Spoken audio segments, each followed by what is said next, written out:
Innal hamdalillah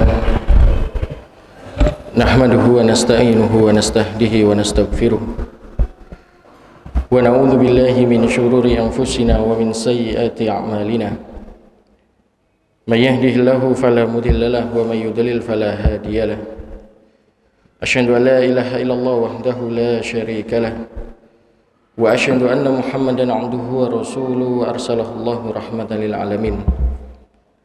Allahumma salli wa sallim wa barik ala hadha an-nabiy al-karim wa ala alihi wa sahbihi wa man sara ala nahjihi wattaba'a sunnatahu ila yaumiddin. Ibadallah usikum wa nafsi bi-taqwallahi faqad fazal muttaqun. Ya ayyuhalladzina amanu taqullaha haqqa tuqatih wa la tamutunna illa wa antum muslimun. Ya ayyuhan nasu taqu rabbakum alladzi khalaqakum min nafsin wahidah wa khalaqa minha zawjaha wa batha minhuma rijalan katsiran wa nisaa wattaqullaha alladzi tasaaluna bihi wal arham innallaha kana 'alaikum raqiba. Ya ayyuhalladzina amanu taqullaha wa qulu qawlan sadida yuslih lakum a'malakum wa yaghfir lakum dhunubakum wa may yuti'illaha wa rasulahu faqad faza fawzan 'azima. Amma ba'du, fa inna asdaqal hadithi kitabullah wa khairul hadi hadi Muhammadin sallallahu alaihi wasallam wa syarrul umuri muhdatsatuha fa inna kulla muhdatsatin bid'ah wa kulla bid'atin dhalalah wa kulla dhalalatin finnar. Ma'asyiral muslimin, jamaah sidang salat Jumat yang dimuliakan oleh Allah Subhanahu wa taala. Pernah suatu ketika Nabi sallallahu alaihi wasallam duduk bersama para sahabat. Suasana sedang dalam keadaan perang berkecambuk antara kaum muslimin dengan kaum Quraisy. Dari kejauhan Nabi sallallahu alaihi wasallam kemudian berbicara dengan para sahabat. Wahai para sahabatku, coba kalian perhatikan dari kejauhan.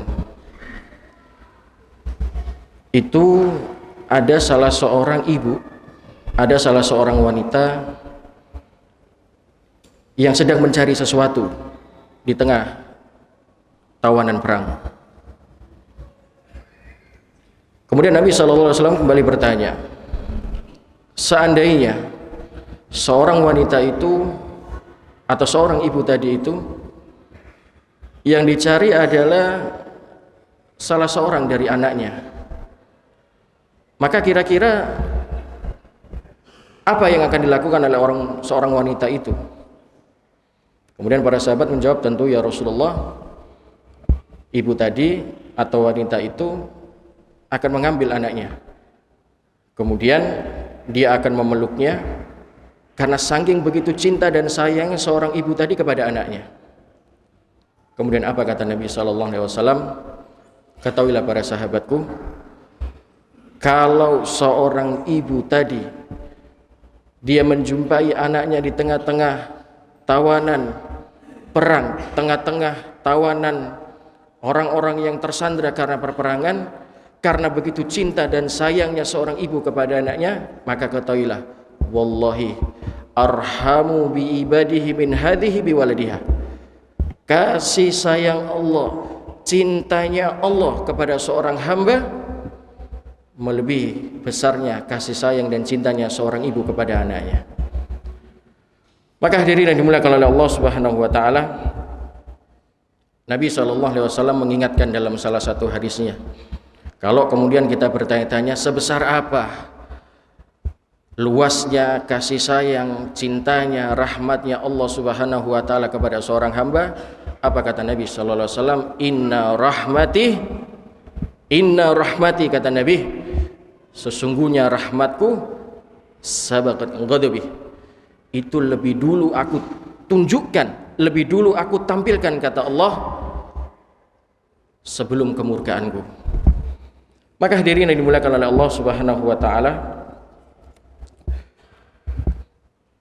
ketika kita berbicara tentang bagaimana luasnya rahmat Allah, luasnya pengampunan Allah Subhanahu wa taala, cintanya Allah kepada hamba-hambanya, maka terkadang kemudian muncul dalam hati kita rasa was-was.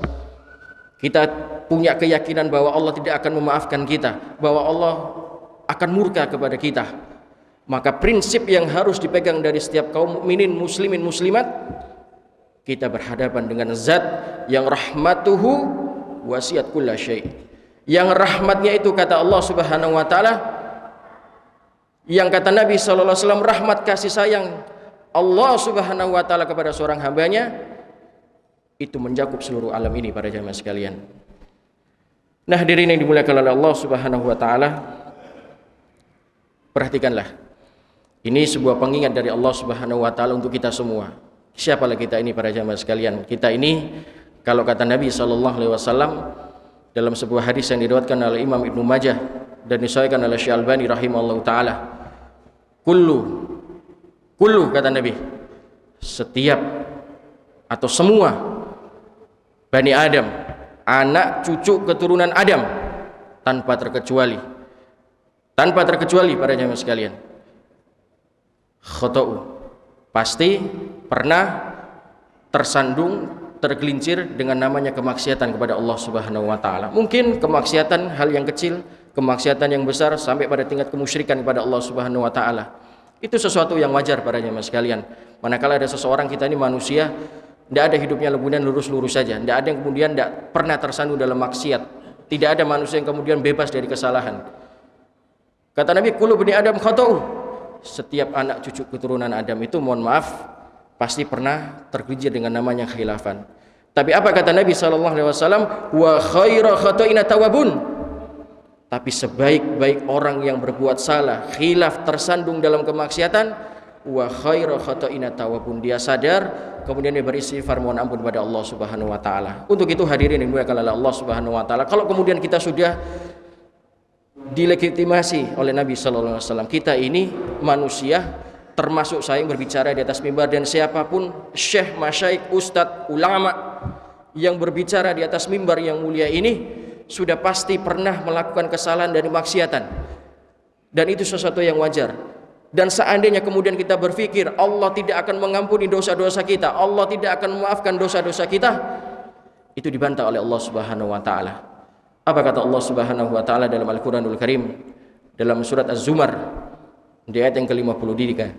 Apa kata Allah Subhanahu wa taala? A'udzu billahi minasyaitonir rajim.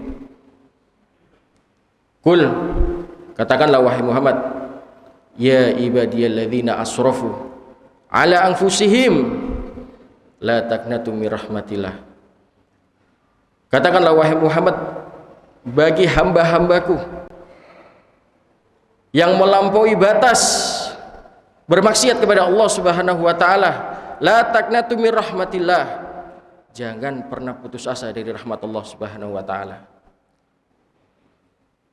Coba kita renungkan para jamaah sekalian, bagaimana kemudian Allah Subhanahu wa taala dalam ayat ini Allah masih memanggil dan memuji kita dengan panggilan penuh dengan kasih sayang, penuh panggilannya dengan penuh rasa perhatian, panggilan yang mulia. Ya ibadi, wahai hamba-hambaku. Padahal hambanya kemudian bermaksiat, padahal hambanya kemudian mempersekutukannya, padahal kemudian hambanya melakukan kezaliman terhadap diri mereka sendiri maupun kepada Allah Subhanahu wa taala. Apa kata Allah? La taqnatu mir rahmatillah. Ayo, jangan kemudian kita pernah putus asa dari rahmat Allah Subhanahu wa taala. Maka sangat aneh para jamaah sekalian, sungguh sangat aneh kalau terkadang saya masih mendengar ada perkataan di tengah-tengah kita kaum muslimin yang kemudian mengatakan Allah itu zalim, Allah itu tidak adil. Wallahi saya bersumpah di atas mimbar ini, itu juga perkataan yang paling zalim yang pernah saya dengar, bahwa ada orang kemudian mengatakan Allah zalim, Allah tidak adil. Mari kita lihat apa bukti bahwasanya Allah Subhanahu wa taala, Tuhan kita, Rabbuna wa ta'ala, Tuhan penguasa semesta alam ini, saking luasnya rahmat dan kasih sayang bagi hamba-hambanya. Allah mengatakan dalam surat Al-Ankabut, A'udzu billahi minasyaitonir rajim. Bismillahirrahmanirrahim. Fa idza raqibul fil fulk da'wallaha mukhlishina lahuddin. Bagaimana kemudian ketika Allah Subhanahu wa taala mengkisahkan orang-orang ateis orang-orang ateis, termasuk orang-orang kafir, orang-orang yang tidak percaya adanya Tuhan namanya Allah, tidak percaya adanya Tuhan yang maha adil, penguasa semesta alam ini. Ketika Allah mengisahkan mereka dalam Al-Quran dalam surat Al-Kabut ini, فَإِذَا رَكِبُوا فِي الْفُلْكِ دَعْوَا اللَّهَ مُخْلِصِينَ لَهُ الدِّينَ. Ketika Allah mengisahkan orang-orang ateis, orang-orang kafir ini, ketika mereka berada di atas pesawatnya, pesawat yang kemudian akan jatuh, ketika ada seseorang yang kemudian dia berada di atas kapalnya dan kapal itu akan tenggelam, da'wallaha mukhlishina lahuddin, kemudian secara ikhlas orang-orang yang tidak percaya kepada Allah, orang-orang yang tidak percaya adanya Tuhan namanya Allah, da'wallaha mukhlishina lahuddin, dia secara ikhlas mengangkat tangannya berdoa, ya Allah, ya Tuhan kami, selamatkan kami. Tapi apa yang terjadi pada jamaah sekalian? Ketika Allah Subhanahu wa taala menyelamatkan mereka, ketika pesawatnya yang hampir jatuh kemudian diselamatkan oleh Allah, ketika kapalnya yang kemudian akan tenggelam berhasil diselamatkan oleh Allah Subhanahu wa taala, apa yang mereka lakukan pada jamaah sekalian? Falamma najahum ilal barri idzahum yusyrikun. Ketika mereka diselamatkan oleh Allah, mereka diberikan pertolongan oleh Allah Subhanahu wa taala, idzahum yusyrikun, mereka kembali mempersekutukan Allah Subhanahu wa taala. Hadirin yang dimuliakan oleh Allah Subhanahu wa taala, monggo ini renungan untuk kita semua para jamaah sekalian. Kalau kemudian kita merasa kita tidak mungkin diampuni dosa-dosa kita oleh Allah Subhanahu wa taala, ketahuilah kita berhadapan dengan zat rahmatuhu wasiat kulla syai', penguasa alam semesta ini yang rahmatnya mencakup seluruh alam para jamaah sekalian. Sampai dalam suatu hadis para jamaah sekalian, hadis ini hadis qudsi, bagi orang-orang yang kemudian dia merasa dosanya sudah terlalu banyak, dosanya sudah bertumpuk-tumpuk. Kemudian apa kata Allah Subhanahu wa taala? Nabi sallallahu alaihi wasallam bersabda, "Ya ibni Adam, wahai anak cucu keturunan Adam, lau ataitani bi qarabil ardi khataya, thumma lakitani la tusyriku bihi syai'ah, la ataituka bi quraha maghfirah." Wahai anak cucu Adam, seandainya kalian datang kepadaku, kalian ini datang kepadaku, kata Allah Subhanahu wa taala, dalam keadaan, mohon maaf, membawa dosa sepenuh bumi, membawa maksiat sepenuh bumi ini. Tapi syaratnya satu, kata Allah Subhanahu wa taala, la ataituka bi quraha maghfirah. Kalian tidak mempersekutukan aku, kata Allah Subhanahu wa taala, la ataituka bi quraha maghfirah, maka aku pun akan mengampuni dosa-dosa kalian sepenuh bumi itu juga. Maka hadirin dan dimuliakan oleh Allah Subhanahu wa taala, monggo ini hari Jumat kita renungi bersama para jamaah sekalian. Allah Subhanahu wa taala membuka tangannya lebar-lebar bagi hamba-hambanya yang kemudian terlampaui dengan batas-batas yang sudah diberikan ketetapan oleh Allah Subhanahu wa taala, merasa pesimis dengan dosa-dosa yang dia lakukan, maksiat yang dia lakukan. Ketahuilah kita punya Tuhan namanya Allah, zat yang senantiasa membuka tangannya, memberikan pelukannya bagi hamba-hambanya yang kemudian dia bersujud, beristighfar, mohon ampun pada Allah Subhanahu wa taala. Maka tidak ada lain, kata para ulama, para jamaah sekalian, tempat terbaik manakala kita bermaksiat, kita segera kemudian sadar, beristighfar dan mohon ampun kepada Allah Subhanahu wa taala. Aqulu qouli hadza wa astaghfirullah li wa lakum wa lisailil muslimina fastaghfiru innahu huwal ghafurur rahim. Ahmaduka rabbi wa asykuru, ahmaduka hamdan katsiran thayyiban mubarakan fihi ala kulli hal, hamdan yu'afi ni'mahu wa yukafi mazida. Ya Rabbana lakal hamdu kama yanbaghi li jalali wajhikal karim wa 'azimi sultanik. Allahumma salli wa sallim wa barik ala hadzal nabiyil karim wa ala alihi wa sahbihi wa man sara ala nahjihi wattaba'a sunnatahu ila yaumiddin. Ibadallah, ibadallah, usikum wa nafsi bi taqwallahi faqad fazal muttaqun. Ya ayyuhalladzina amanu taqullaha haqqa tuqatih wa la tamutunna illa wa antum muslimun. Amma ba'du. Hadirin yang dimuliakan oleh Allah Subhanahu wa taala, dan menjadi salah satu bukti luasnya rahmat Allah, besarnya kasih sayang Allah, besarnya pengampunan Allah Subhanahu wa taala bagi hamba-hambanya, ini ditunjukkan oleh salah satu hadis yang disampaikan oleh Nabi sallallahu alaihi wasallam. Hadis ini riwayat Bukhari para jamaah sekalian dan disahihkan oleh Syekh Albani dan ulama yang lainnya. Nanti para jamaah sekalian, ketika di yaumil qiyamah, hanya berhadapan antara seorang hamba dengan Allah Subhanahu wa taala. Tidak ada yang lain. Kanan ditutup, diberikan hijab oleh Allah, sebelah kiri kita juga dihijab oleh Allah Subhanahu wa taala. Belakang, depan semua ditutup oleh Allah Subhanahu wa taala dengan hijab. Murni hanya seorang hamba, kita ini hanya dengan Allah Subhanahu wa taala.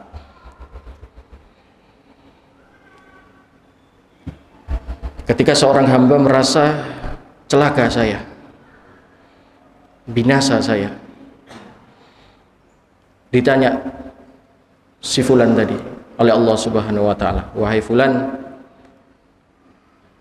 ataribuna dzambaka, wahai fulan, tahu enggak ini dosa-dosamu, ini maksiatmu, ini yang kamu suka menggibah orang, kamu yang suka kemudian mencaci maki orang, kamu yang suka menzalimi orang lain selama di dunia. Ataribuna dzambaka, ini loh dosa-dosamu, kamu tahu enggak kira-kira? Kemudian kata si fulan, kata seorang hamba tadi, bala ya Rabb, benar, yaitu dosa-dosa saya, itu maksiat yang saya lakukan, itu kezaliman yang saya lakukan manakala saya hidup di dunia. Bala ya Rabb, bala, benar ya Rabb, benar, itu dosa-dosa saya. Hatta idza qararan lidzunubi, sampai kemudian seorang hamba tadi, Bapak, mengakui semua dosa-dosanya. Ya, itu maksiat saya, itu kezaliman saya, itu kezaliman yang saya lakukan terhadap saudara muslim saya, benar, itu semua, itu dosa yang saya lakukan. Hatta idza qarana lidzunubi, saya tidak membantah, saya kemudian tidak mengelak, benar, itu dosa-dosa saya. Wa ra'an nafsahu annahu halq, kemudian seorang hamba tadi, para jamaah sekalian, dia mengira dirinya akan binasa, celaka saya, ini dosa yang kemudian saya lakukan di dunia, saya simpan, saya kunci, atau mungkin kezaliman-kezaliman yang pernah saya lalui yang saya lupa, kok kemudian ini akan dibuka oleh Allah Subhanahu wa taala, ini kok kemudian akan diangkat, akan ditunjukkan oleh Allah Subhanahu wa taala, celaka saya. Apa jawaban Allah Subhanahu wa taala manakala seorang hamba tadi, para jamaah sekalian, mengira dosa-dosanya akan dibuka, dia akan dibinasakan oleh Allah Subhanahu wa taala? Lihat, ini jawaban dari Allah Subhanahu wa taala yang menunjukkan besarnya, luasnya rahmat Allah kepada kita. Maka sangat aneh kemudian ada orang mengata Allah kok zalim. Aneh sekali orang ini. Perhatikan apa kata Allah Subhanahu wa taala ketika tadi seorang hamba sudah mengakui semua dosa-dosanya. Ketika seorang hamba tadi merasa celaka, dirinya akan dibinasakan oleh Allah Subhanahu wa taala. Apa jawaban Allah Subhanahu wa taala? Laqad satartuha alaika fid dunya. Kalau kamu mengira, kata Allah, kalau kamu mengira fulan, hambaku, dosamu ini akan aku ungkap. Kalau kamu mengira terus kemudian maksiatmu ini akan aku umbar. Kalau kamu mengira terus kemudian saya akan membinasakan kamu, laqad satartuha alaika fid dunya. Ketahuilah, dosa-dosamu itu sudah aku tutupi manakala engkau hidup di dunia. Wa istaghfirullah yaumil fid dunya, dan selain aku tutupi dosamu di dunia, aku juga telah ampuni dosa-dosamu manakala engkau hidup di dunia. Maka hadirin yang dimuliakan oleh Allah Subhanahu wa taala, inilah bukti Bapak luas dan besarnya kasih sayang Allah kepada hamba-hambanya. Allah memahami Pak, kita ini tidak ada manusia yang kemudian bebas dari dosa. Nabi SAW sendiri orang yang maksum, orang yang bebas dari dosa, dijamin surga, surga Firdaus, bukan surga kaleng-kaleng, surga Firdaus. Tapi hari-harinya Nabi masih apa? Beristighfar, mohon ampun pada Allah Subhanahu wa taala. Innahu la yughanu ala qalbi wa inni la astaghfirullah fi yaumi atamara. Aku ini, kata Nabi sallallahu alaihi wasallam, setiap hari masih beristighfar, mohon ampun pada Allah sebanyak 70 sampai 100 kali. Maka sudah selayaknya para jamaah sekalian, kita ini manusia yang kemudian sering saya bahasakan, kita ini tidak steril Pak. Kita ini manusia, tidak ada yang steril dari namanya dosa maksiat. Kita bukan nabi, kita bukan malaikat, maka juga jangan mengaku-ngaku sebagai nabi. Untuk itu hadirin dimuliakan oleh Allah Subhanahu wa taala, ini hari Jumat Sayyidul Ayyam, hari yang terbaik. Mari kita renungkan, kita jadikan momentum kemudian untuk banyak beristighfar, mohon ampun pada Allah Subhanahu wa taala. Semoga Allah Subhanahu wa taala senantiasa memberikan kemudahan, kelancaran terhadap semua urusan-urusan kita, menerima seluruh amal ibadah kita, dan senantiasa memberikan petunjuk ke jalan Shiratal Mustaqim. Dan bismillah, dengan izin Allah Subhanahu wa taala suatu saat kita dimatikan dalam keadaan husnul khatimah. Innallaha wa malaikatahu yusholluna 'alan nabi ya ayyuhalladzina amanu shallu 'alaihi wa sallimu taslima. Allahumma ighfir lil muslimina wal muslimat wal mu'minina wal mu'minat al ahya'i minhum wal amwat innaka sami'un qaribun mujibu da'wat wa yaqdiyal hajat. Allahumma inna nas'aluka salamatan fid din wa afiyatan fil jasad wa ziyadatan fil ilmi wa mubarakatan fil rizqi wa taubatan qabla al maut wa rahmatan indal maut wa maghfiratan ba'dal maut. Allahumma hawin alaina fi sakaratil maut. Allahumma inna nas'aluka bi husnul khatimah wa na'udzubika bi su'il khatimah. Allahumma qasim lana min khasyatika ma tahulu bihi bainana wa baina ma'siyatik wa min ta'atika ma tuballighuna bihi jannatak wa minal yaqini ma tuhawinuna masa'ibad dunya. Allahumma mati'na bi asma'ina wa absarina wa quwwatina ma ahyaitana bi rahmatika ya arhamar rahimin. Allahumma ya muqallibal qulub tsabbit qalbi ala dinik. Allahumma ya musyarifal qulub syarif qulubana ala ta'atik. Rabbana dhalamna anfusana wa illam taghfir lana wa tarhamna lanakunanna minal khasirin. Rabbana la tuzigh qulubana ba'da idh hadaitana wa hab lana min ladunka rahmah innaka antal wahhab. Rabbana hab lana min azwajina wa dhurriyyatina qurrata a'yun waj'alna lil muttaqina imama. Rabbi hab li minas solihin, Rabbi hab li minas solihin, Rabbi hab li minas solihin. Rabbi ij'alni muqimas sholati wa min dhurriyyati rabbana wa taqabbal du'a. Allahumma taqabbal inna du'a wa syiyamana wa ruku'ana wa sujudana. Rabbana innaka antas sami'ud du'a. Rabbana atina fid dunya hasanah wa fil akhirati hasanah wa qina adzabannar wa adkhilnal jannata ma'al abrar ya aziz ya ghafar ya rabbal alamin. Subhana rabbika rabbil izzati amma yasifun wa salamun alal mursalin walhamdulillahi rabbil alamin. Wa aqimis shalah.